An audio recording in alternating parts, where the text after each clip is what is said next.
नगर निगम का नया फरमान कोलार रोड स्थित सिग्नेचर 99 में लगभग 150 परिवार निवासरत हैं। लगभग 8 साल पहले नगर निगम ने सभी परमिशन देकर बिल्डिंग बनवा दी, जिसमें लोगों ने अपनी जिंदगी की कमाई की सारी पूंजी लगाकर फ्लैट खरीदे, जिसकी कीमत लगभग 40-50 लाख के आसपास है और अब नगर निगम उन्हीं को खाली करने का आदेश दे रही है। बताया जा रहा है यह एरिया ग्रीन बेल्ट कलियासोत नदी के अंतर्गत आ रहा है। 33 मीटर तक जगह खाली कराई जा रही है। अब सभी को आशा है मुख्यमंत्री मोहन यादव से वही न्याय करेंगे। ये परिसर जो है 2011 से बनना शुरू हुआ। हमारे जो बिल्डर हैं विपिन चौहान जी, उन्होंने पूरी जितनी अनुमतियां होती हैं, जैसे कि नगर पालिका की है, टीएनसीपी की है और पॉल्यूशन कंट्रोल बोर्ड की है, सभी परमिशन हम लोगों को दिखाई। हमारे जितने भी रहवासी हैं सब कहीं ना कहीं से, किसी ने बैंक से लोन लिया, किसी ने अपना और कहीं से लोन लिया, वो लोन लेकर के हम लोगों ने लिया है। तो जब लोन की प्रक्रिया होती है तो सभी परमिशंस देखी जाती हैं। तो डॉक्यूमेंटेशन जो है वो पूरे थे और किसी को 8 साल हो गए, किसी को 5 साल हो गए, किसी को 6 साल हो गए यहाँ रहते हुए।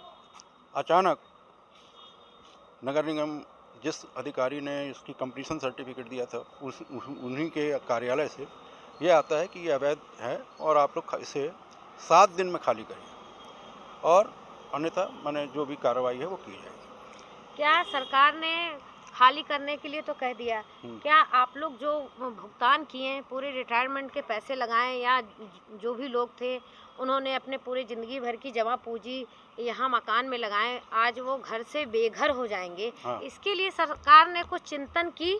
कोई चिंतन नहीं किया है। हम लोगों ने अपना जो एक जवाब होता है उनके नोटिस का वो दे दिया है और इन्होंने तो सिर्फ एक आदेश दिया है कि आप लोग खाली करिए 7 दिन में, अन्यथा हम कार्रवाई करेंगे।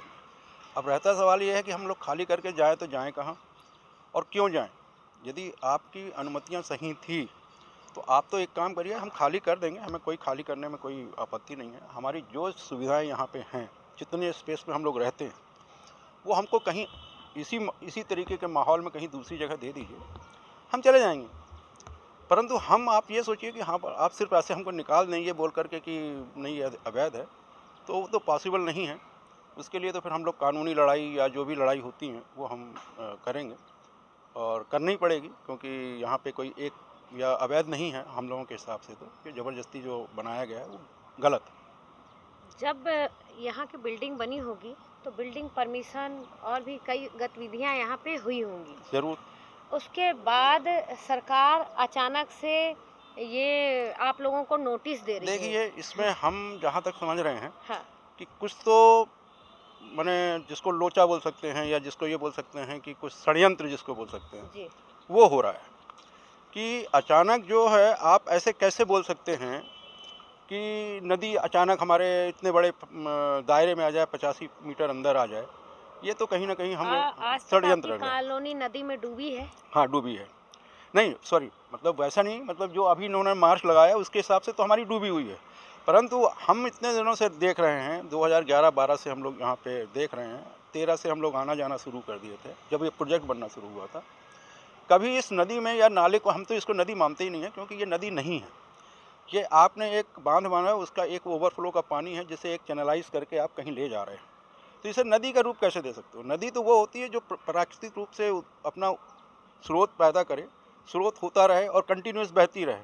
यहाँ तो आप खुद साक्ष्य ले सकते हैं कि ये नदी नहीं है, एक नाला है और बरसात में ही ये सिर्फ 2-4 दिन जो भी है वो पानी दिखता है उसमें, बाकी कभी पानी दिखता नहीं। सिग्नेचर 99 में कितने लोग निवास रखते हैं?